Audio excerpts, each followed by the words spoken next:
Bonjour chers élèves, c'est Neila Dgheni Ben Salem. Avec vous aujourd'hui, je vais traiter le thème génétique humaine, qui est normalement le dernier thème qui doit être traité dans le 3e trimestre de notre année scolaire. C'est une séance qui va porter sur ce thème. C'est nouveau pour vous, pour les 4e maths, mais c'est une occasion pour les élèves 4e sciences aussi pour réviser ce thème. Dans notre cours aujourd'hui, on va traiter surtout les points suivants. D'abord, on va partir d'un rappel pour quelques notions de génétique étudiées dans les années précédentes. Aussi, on va traiter les difficultés que la génétique humaine présente pour les expérimentateurs. Dans la génétique humaine, comment on étudie la transmission de quelques maladies héréditaires. Et l'étude des transmissions des maladies héréditaires va nous permettre de diagnostiquer ces maladies d'une manière précoce chez le fœtus, et c'est l'objectif du diagnostic prénatal. On va partir de quelques rappels d'abord, de quelques notions de génétique étudiées dans les années précédentes.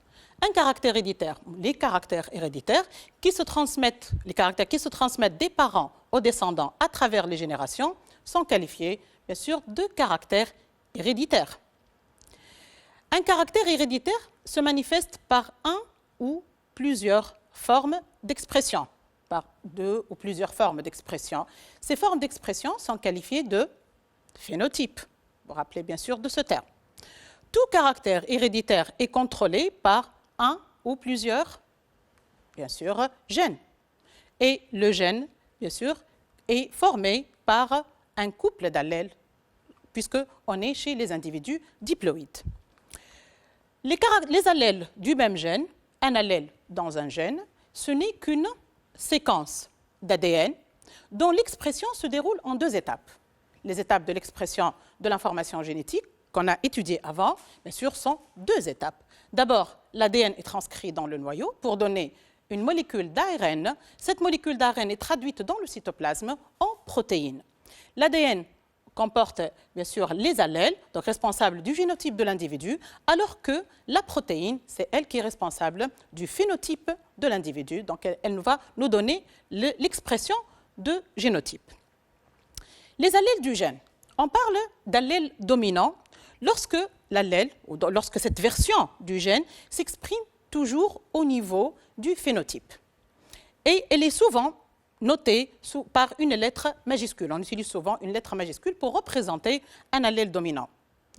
Un allèle récessif, par contre, est une version du gène qui ne s'exprime en phénotype, sous forme de phénotype, que lorsqu'il est présent en 2 exemplaires. Et il est représenté souvent par une lettre minuscule. Lorsque, bien sûr, chez les individus diploïdes, on possède de chaque chromosome, on a 2 exemplaires. Donc, chez les diploïdes, il y a toujours des chromosomes homologues. Sur un chromosome homologue, lorsque sur les 2 chromosomes homologues, l'un chromosome, bien sûr, hérité du parent, du père, l'autre hérité de la mère, les 2 chromosomes homologues portent la même version du gène, portent l'allèle petit a. Dans ce cas, le génotype de l'individu s'écrit petit a sur petit a. Et puisqu'il ne s'agit que de l'allèle petit a, automatiquement, le phénotype, c'est l'allèle petit a qui s'exprime. Dans le cas où les, bien sûr, chromosomes homologues portent la version du gène grand A, ou l'allèle grand A. Dans ce cas, le génotype de l'individu s'écrit grand A sur grand A. Le phénotype, la forme qui s'exprime, c'est automatiquement grand A.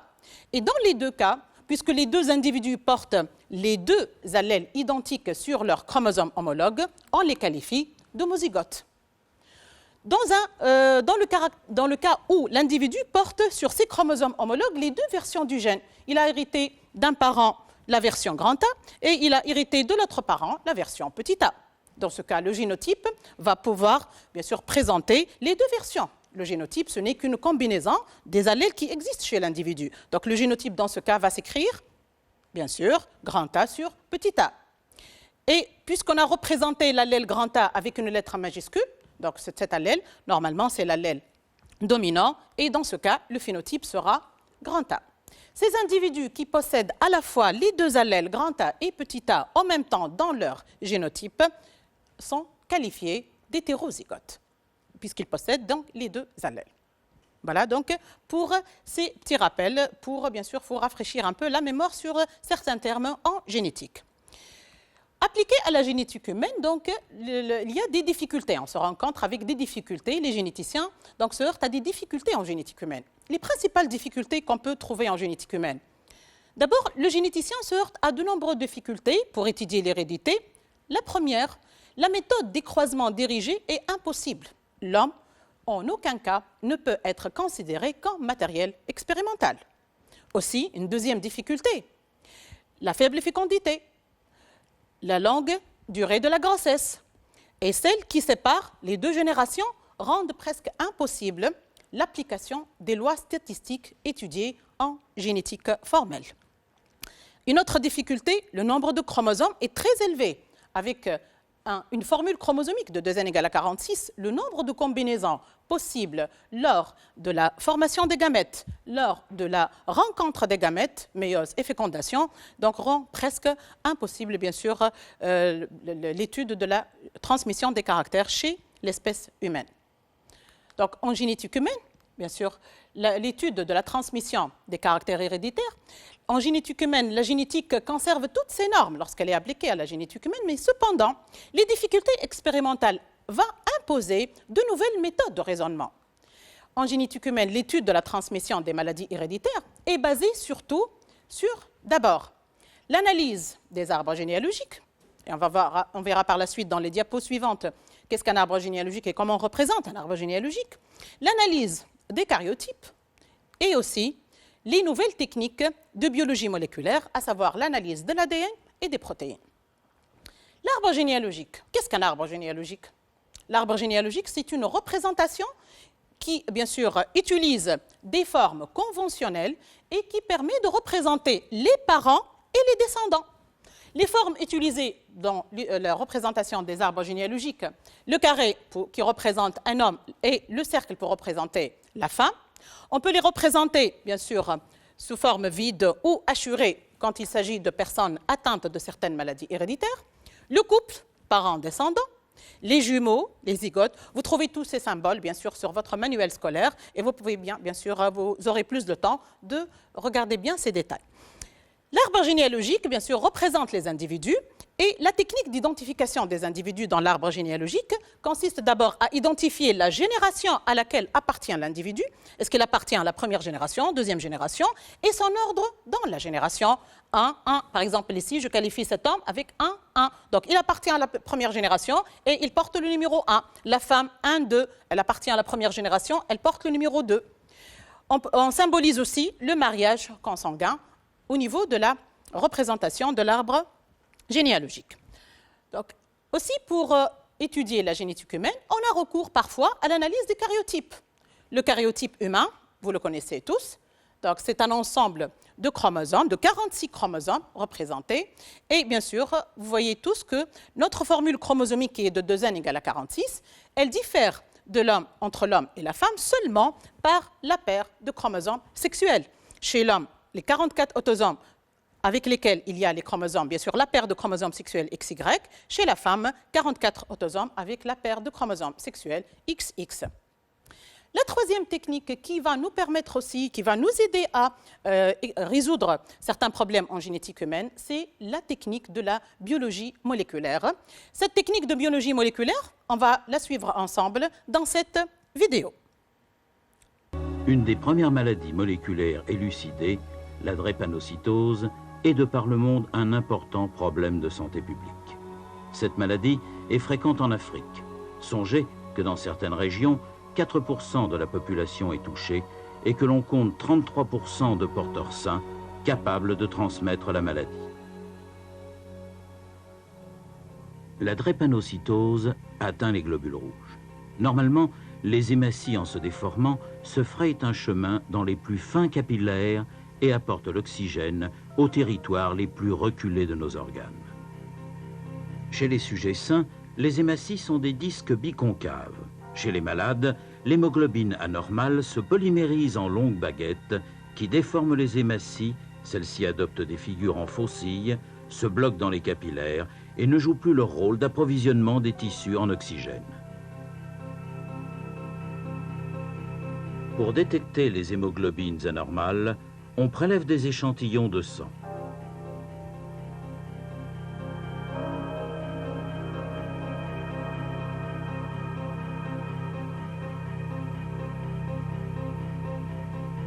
chaque prélèvement est homogénéisé puis centrifugé de manière à recueillir les globules rouges.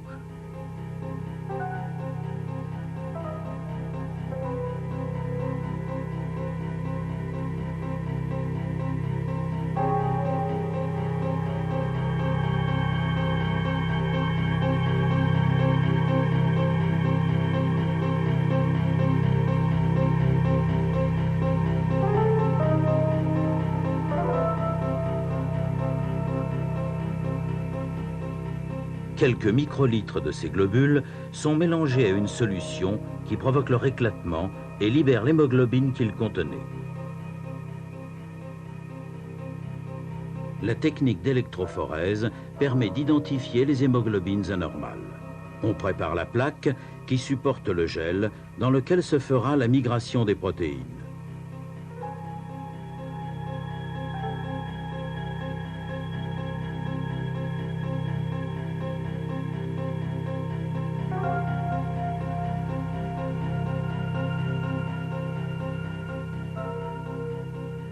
Les prélèvements déposés sur cette bandelette correspondent à 4 sujets différents. La bandelette est mise au contact du gel et les électrodes sont mises sous tension.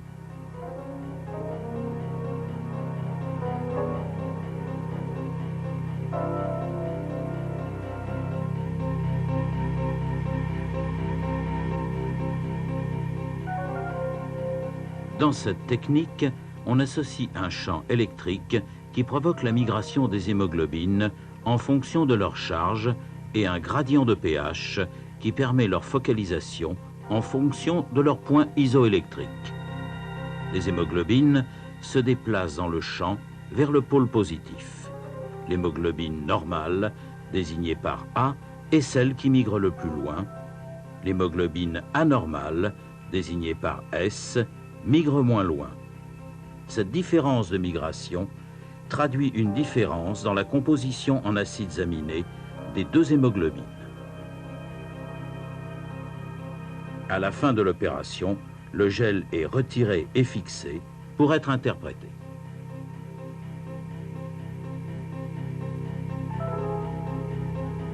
Le premier sujet, à gauche, ne possède que l'hémoglobine A, il est homozygote.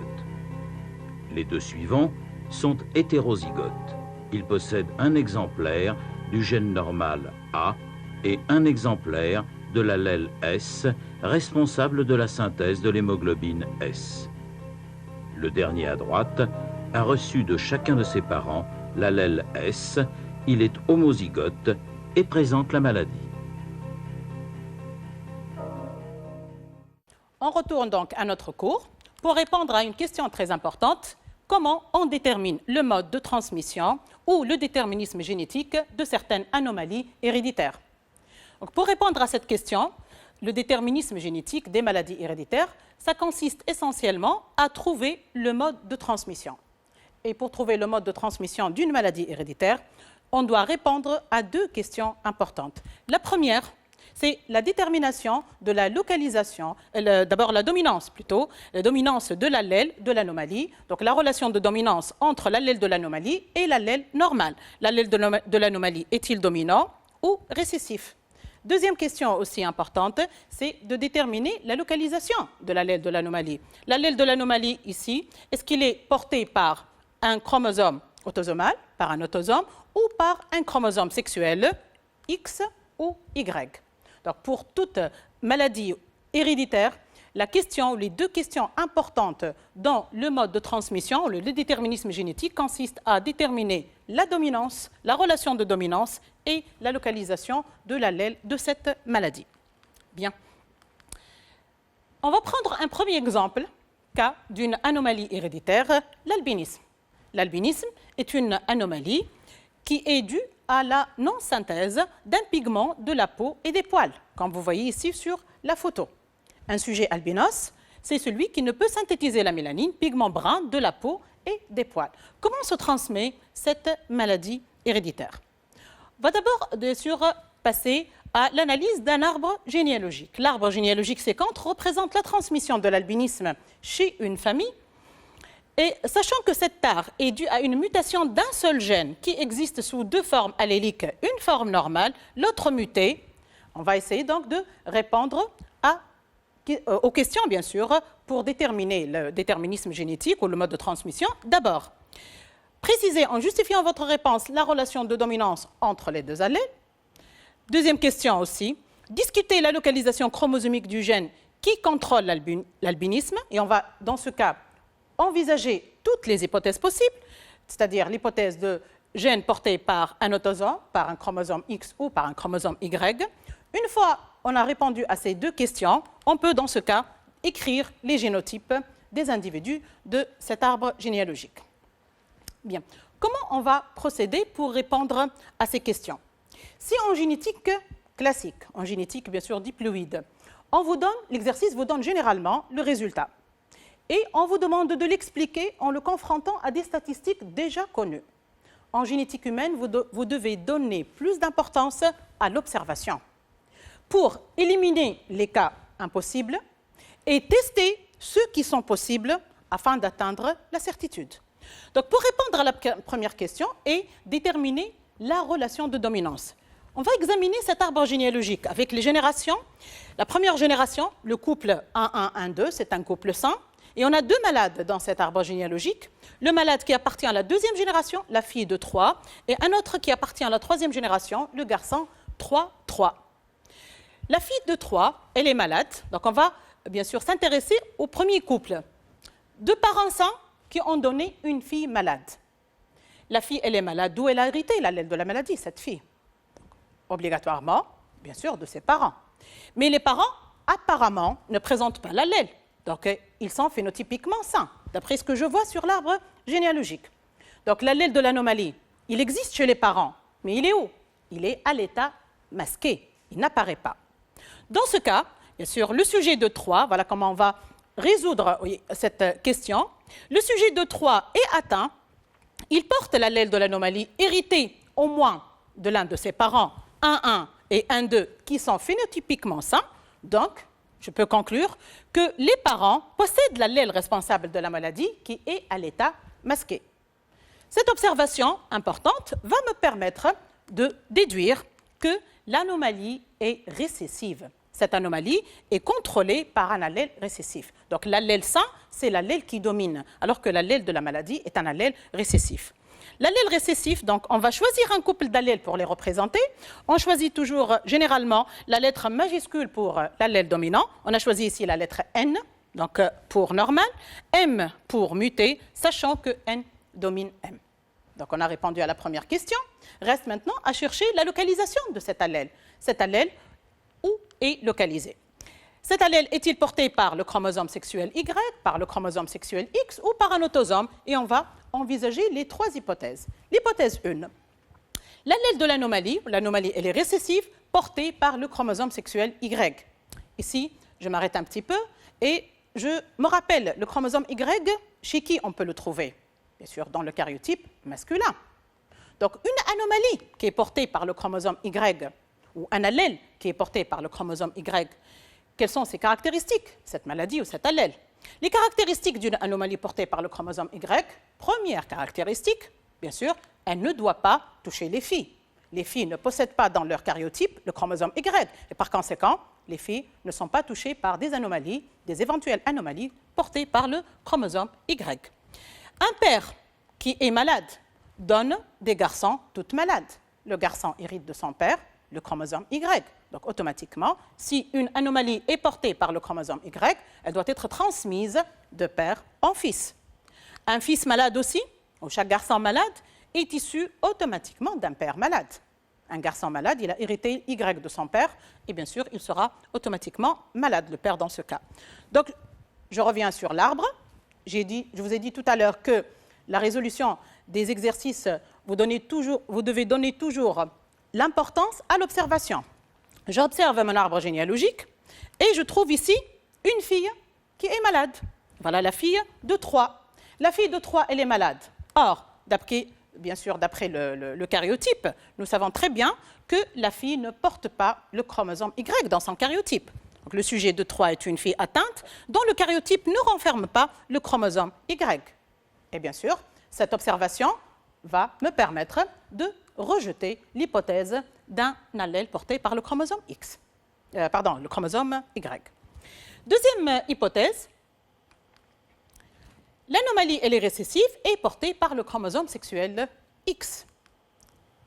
Comme tout à l'heure, l'arbre est devant nous, donc on doit donner toujours l'importance à l'observation. Selon cette hypothèse, je vais écrire les génotypes possibles. Pour une anomalie récessive portée par X, quels seraient les génotypes possibles? Une fille malade, d'après cette hypothèse, quel serait son génotype? Je vous donne quelques secondes, réfléchissez un peu. Voilà, donc le génotype de la fille malade, il est XM. De même, un garçon malade, d'après cette hypothèse toujours, puisqu'il est malade. Donc le garçon possède le chromosome Y, mais aussi il va posséder le chromosome X qui porte l'allèle de l'anomalie. Une fille saine, une femme saine, elle est, bien sûr, elle peut être hétérozygote, elle porte l'allèle sain et l'allèle de l'anomalie. L'allèle de l'anomalie, il est récessif, donc il sera masqué. Elle est hétérozygote dans ce cas, ou elle peut être aussi homozygote saine avec deux allèles normaux. Un homme sain ne peut être que X grand N, Y. Un homme sain, donc il porte le chromosome X avec un allèle normal et le chromosome Y. Bien, je reviens, en se basant sur ces génotypes que j'ai écrites, bien sûr, tout à l'heure, on va essayer donc d'essayer de tester, de voir, bien sûr, les individus que j'ai sur l'arbre généalogique, les malades que j'ai sur l'arbre généalogique, est-ce que je peux appliquer ces génotypes sur ces malades? Quels sont les cas possibles et les cas impossibles? Et je commence par la fille de 3. La fille de 3, elle est malade. Selon les génotypes que j'ai écrites, elle est de génotype X. Elle serait de génotype XM. D'où est-ce qu'elle a hérité les allèles, cette fille? Les allèles de l'anomalie, bien sûr, de ses deux parents. Elle va hériter un allèle XM de sa mère saine. La mère saine qui serait de génotype, d'après ce que j'ai écrit, XM, ce qui est possible. Elle peut donner à sa fille l'allèle de l'anomalie, donc XM. Le deuxième allèle XM chez cette fille malade serait hérité obligatoirement de son père. Donc son père devrait être de génotype XMY. Donc automatiquement, le père doit être malade. Or, d'après l'arbre généalogique, le père, il est sain. Donc bien sûr ici, on peut conclure. La fille de 3 est malade. Elle est de génotype XM. Elle hérite l'allèle XM de son père 1, qui doit être de génotype XMY, donc malade. Ce qui n'est pas le cas, car le père, il est sain. Bien sûr, ici, cette observation va me permettre aussi de rejeter l'hypothèse d'une maladie portée par le chromosome X. Donc, qu'est-ce qui me reste comme hypothèse? Il me reste l'hypothèse 3, que l'allèle de l'anomalie, il est récessif, porté par un autosome. Je vais essayer de vérifier cette hypothèse par la suite. L'hypothèse 3, anomalie récessive portée par un autosome.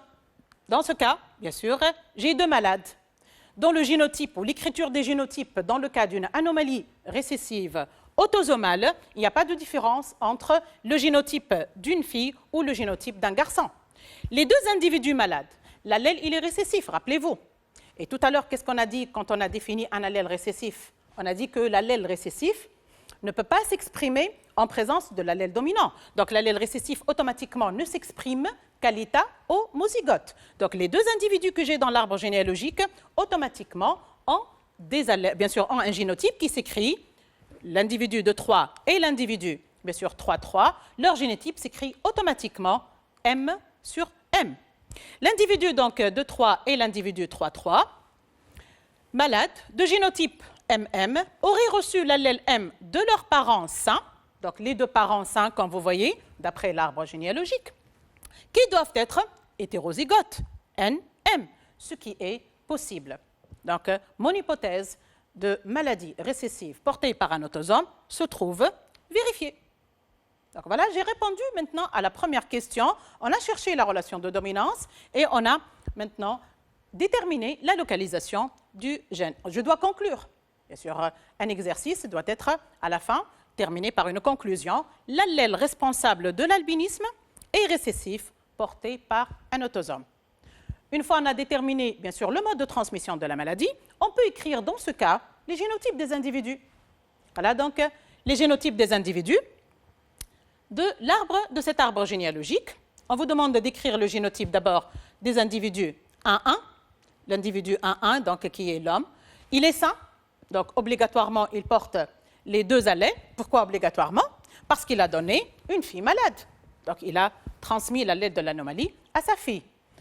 Deuxième individu qu'on va déterminer, bien sûr, le génotype dans cet arbre généalogique, c'est 1-2. La mère 1-2, la même chose, la mère 1-2 est hétérozygote de génotype NM. Donc elle porte l'allèle normal, mais elle porte aussi l'allèle de l'anomalie qu'elle a transmis donc à sa fille. Troisième individu, l'individu de 3, la fille malade, elle est homozygote de génotype MM. L'individu 4, de 4, l'individu 4 est un garçon. Regardez bien, cet individu de 4, c'est un garçon. Ses parents sont sains. Je n'ai pas de descendant pour ce garçon, donc je ne peux pas trancher si son génotype est homozygote sain ou hétérozygote. Ses deux parents sont sains. Je n'ai pas de descendance, donc j'écris le génotype. Il est MN ou il peut être, le génotype, il peut être N sur M. Donc il peut être hétérozygote ou homozygote. 2-6, l'individu 2-6.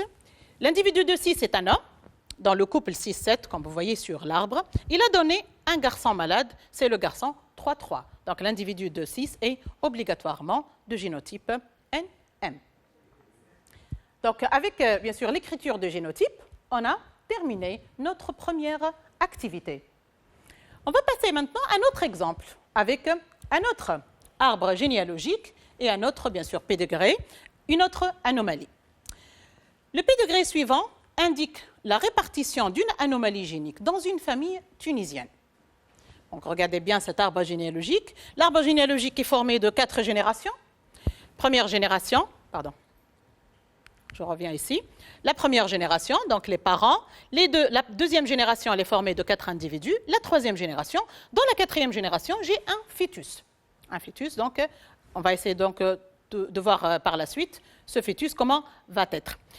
On vous pose ici une question. Montrez, à partir de l'analyse du pédigré, que l'allèle de l'anomalie peut être dominant, l'allèle de l'anomalie peut être récessif. Ici, je m'arrête un petit peu pour dire comment l'allèle de l'anomalie, pour une même maladie, peut être dominant comme il peut être récessif. Bon, sur cette question, je vous laisse et la prochaine fois, je vous donnerai la réponse.